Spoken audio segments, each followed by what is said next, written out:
Hey everyone, Dave from Repair Daily. So today we're going to be replacing a doorbell, but not just our standard doorbell button. We're going to be installing a new Ring Wired Doorbell. So that's what we're going to do today. Just stay tuned.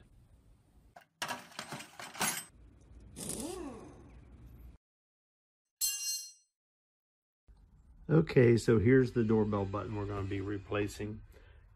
As you can see, they get burnt over time. The little light inside them burns the outside housing over a period of time. So we're going to replace it, and we, like I already mentioned, are going to replace with a new Ring Wired Doorbell.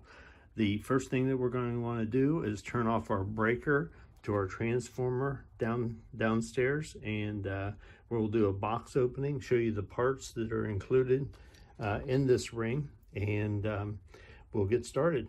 Let's go turn off the breaker. Okay, so let's do a box opening of this new Ring Wired Doorbell. So what they're claiming here is an easy install. We will find that out here very shortly. It is hardwired power, so right from the existing doorbell wires is how it will be powered. It does have 1080p high def video, two-way talk, which was great, and a live view. So it says to check in on home and receive alerts in real time, which is a really nice feature. So let's get this thing unboxed, see what we've got here, what we have to deal with. The quick setup guides and so on. Little tool for the set screw that secures it to the plate, I know. The little jumper wire, we'll talk about that here in a little bit. The set screws that holds it into the faceplate when we're installed. And then the Ring doorbell. So we'll get outside to the doorbell. We've already shut the power off at our breaker box for the doorbell, and let's go get this thing hooked up. We'll have to set up the app and get it working.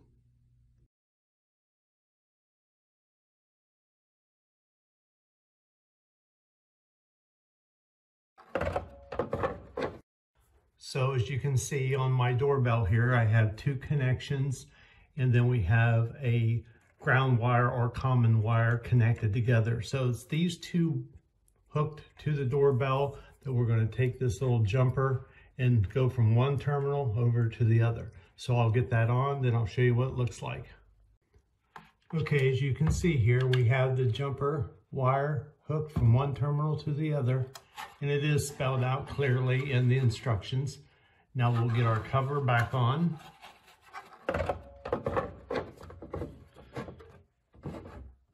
And now let's head outside to take care of the doorbell installation.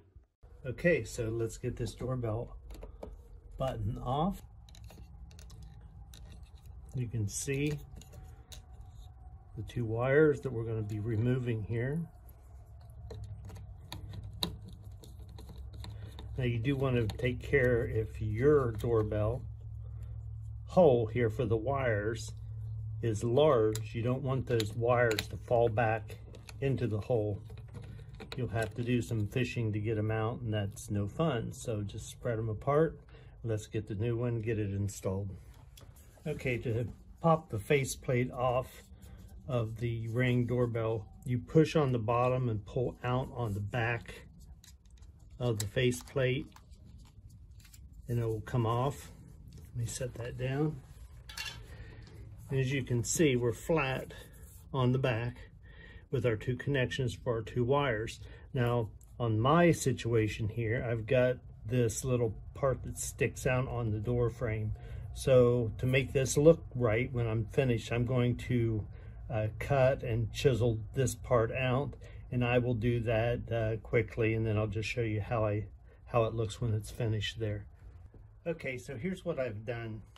I've taken the faceplate, went around my wires, marked it, and then I took my Marples chisel and went around the edge that I'd marked with a razor knife so I wouldn't go farther than what I wanted to. Then I took my chisel and chiseled that part out. So now my faceplate fits in there nicely. Pre-drill.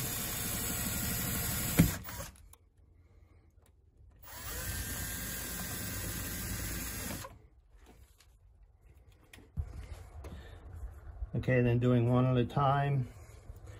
We'll start the top screw.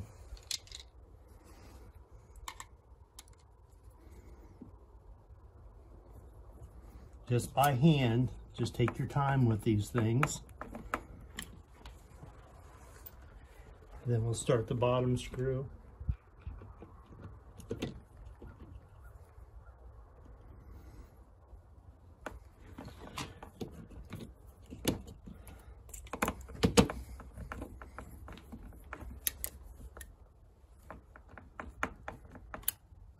Now I'm going to check the faceplate because the faceplate may be off a little bit, so I may have to do some more trimming.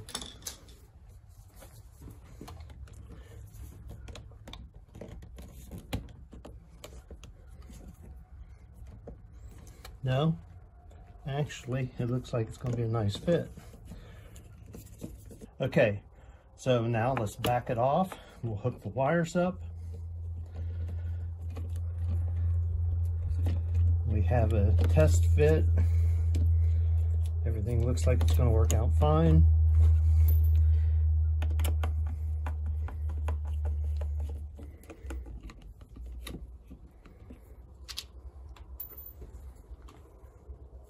Okay, so we're going to connect our wires, and it doesn't matter. These are not marked on the back which one has to go to which one.